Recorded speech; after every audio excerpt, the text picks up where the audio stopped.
who do you guys need to be today to be able to actually have the best experience? Because once you become the person that can do what's required, the having, the outcome, is just a byproduct of it. Right? Like, this is the formula for me. One of the things that I teach from a mindset perspective is the concept of be, do, and have. And some of you may have heard this before, but I'll repeat it again. Is be, do, have is the mindset that anybody that I know is really embodying at a 8, 9, 10-figure level. And here's the example. In the context of the three types of people it'll impact. You have the victim, the worker, and the winner. And the victim doesn't think be, do, have. They think have, do, and be. So they'll say things like, oh, well, that's easy for Jancy, that's easy for Marcin, that's easy for whoever, because they already have 20 units, they already have 100 doors, they've already raised 100 million. If I had those things, I could do what they're doing, and then I would be successful. Do you see what I mean? But you make yourself a victim because you're immediately thinking of the things that someone else has that you don't have, and because you don't have those things, you're ascribing your inability to do anything because you don't have those things. So if you're sitting here and you're like, oh, well, it's easy for Marcin. He's been at this for 20 years, private equity, he thinks he has good looking hair, all this stuff. If you fall into that state, you're immediately giving away your power. And all of this is going to be at a loss. Now, the worker, which is where most of us fall into, lives life like this. They think do, have, be. So they say things like, oh man, I just got to go do that. I got to get this commission done. I got to go incorporate this company. I got to do this. I got to do this. I got to do this. I got to manage this. I got to do this. Because when I do this, I'm going to have, a payout. I'm going to have a deal. I'm going to have whatever. And then I can be, more present at home. Then I can be calmer. Then I can be happier. Then I can be a better father. I can be a better provider. I can be and then as simple as that sounds, it's actually backwards, because any people I know that operate at the highest level always start their day with be, do, have. So they think to themselves in the context of, who's the person that I need to be effective as a father, as a leader, as a manager, as a marketer, as whatever it is, to be able to do what's required. So in other words, who do you guys need to be today? What do you need to be open to today to be able to actually have the best experience?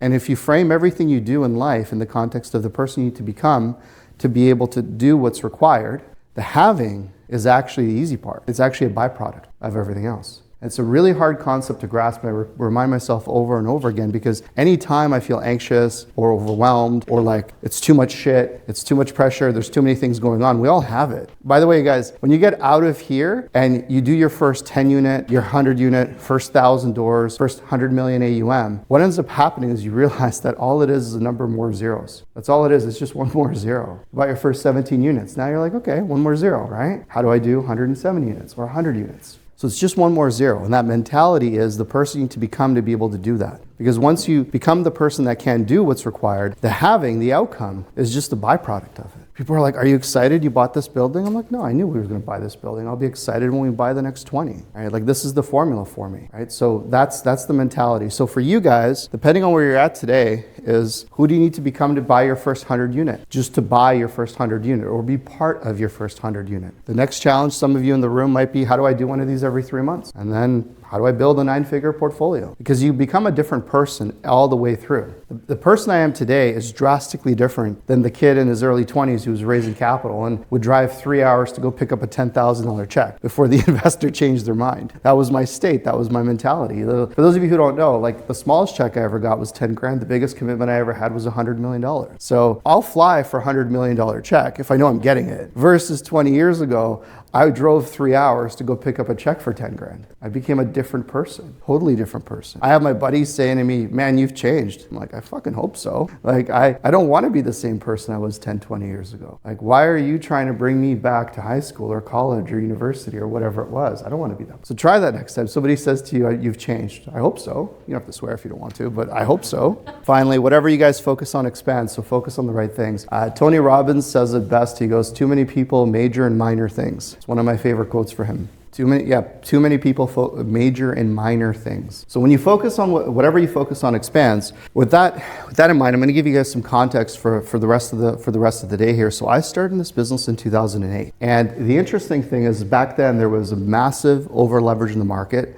There was a lot of affordability issues. And finally, there was a massive crisis in confidence. Like there was no confidence in the marketplace. I was telling Kim, when my partners and I, we started our first, it was my first 8-figure equity fund at the time. We were buying half-empty medical plazas in Arizona, Mesa, Chandler, Goodyear, all these suburbs of Phoenix. And at the time, for those of you who don't know this, and it's still the case today, when you buy retail or office, it's not a function of NOI alone, it's a function of what the potential NOI is, even if it's empty, and then you pay for it as if it's already full. That's just how commercial and office works. So here's how dire the situation was. There was no confidence in the marketplace, and there was no financing because banks are trying to figure things out with the loans and houses and all this stuff. That the people that did need to sell these medical plazas that were half empty, by the way, were selling for pennies on the dollar. So literally my partners and I, we went in and we bought up a whole ton of these 10, 20,000 square foot plazas for $1 million, $2 million.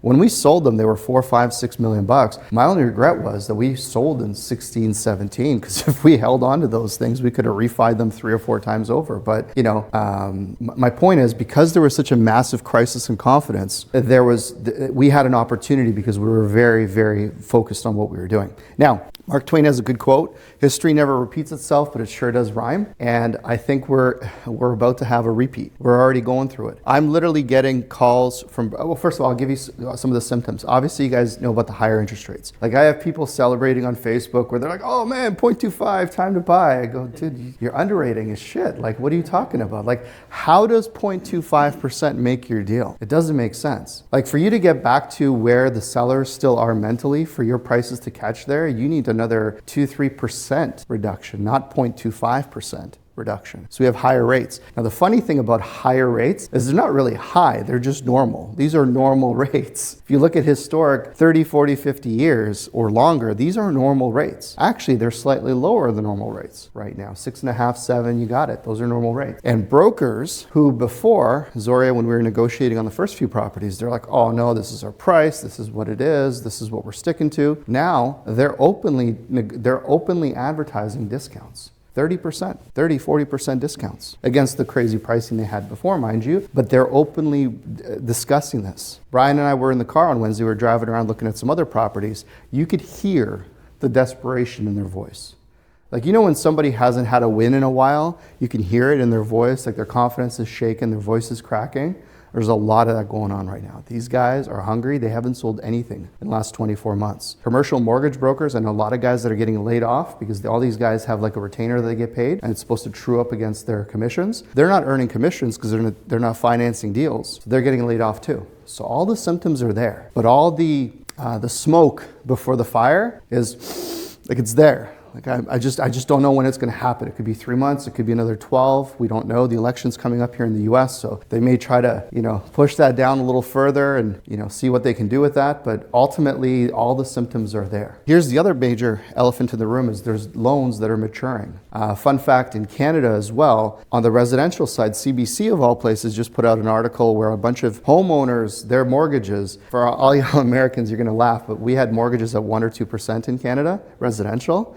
These people are now resetting for 6, 7%. And in Canada, you can't get a 30-year home mortgage. It's 5 years. It's 3 years or 5 years.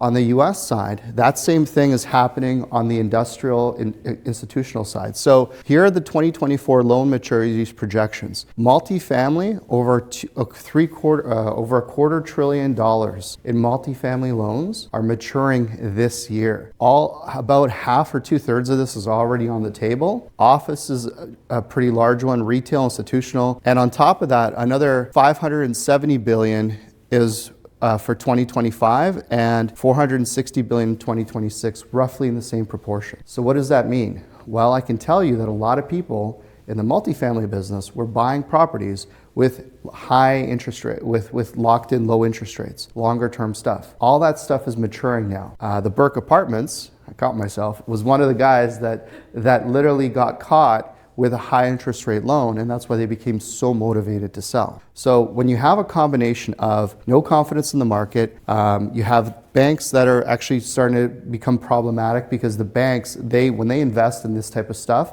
it becomes part of their capitalization, it becomes part of their assets. Banks have to have a certain amount of assets.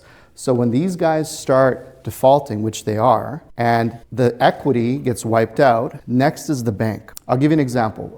Brian and I drove a property on Wednesday, smaller property, 120 units, and they bought it for $12.6 million in 2022. The debt on it is 8.7. And they asked me if I would just assume the debt and take over the property. I wouldn't even give them $6 million for this thing. So that means that the bank is also going to take a loss on it. Not a full loss. The investors are wiped out for sure. Like there's just no way out for the investors. They're cooked. But the bank, if they're going to take a $1.5 to $2 million loss, that's a 10 to 20% hit. They've got thousands of these loans all across the US on so many properties. I was talking to my commercial guy yesterday. There's another property, for those of you who are familiar with Louisiana, their multifamily out there is, 100 grand would be like really high-end stuff. They were lending 70, 80,000 a door on like 30-year-old product. Like their loans were more than the property was ever worth. I don't know how this happened. So there's going to be a massive correction on the institutional side. So I share this with you guys to say what?